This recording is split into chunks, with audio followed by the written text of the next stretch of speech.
I tried to sew this skirt with French seams, but it looks like I didn't quite sandwich this bit into the seam far enough, because it looks like it frayed and came out.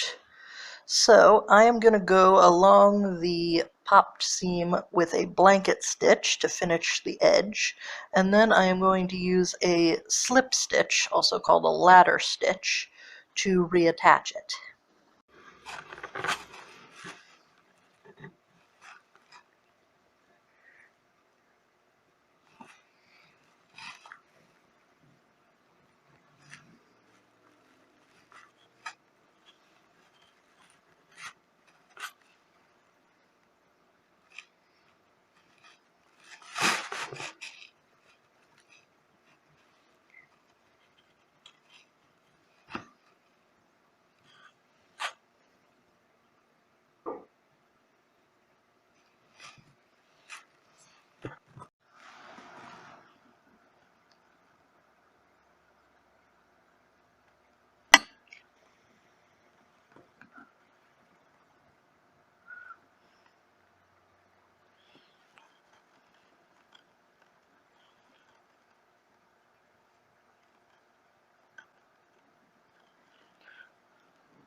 A quick correction.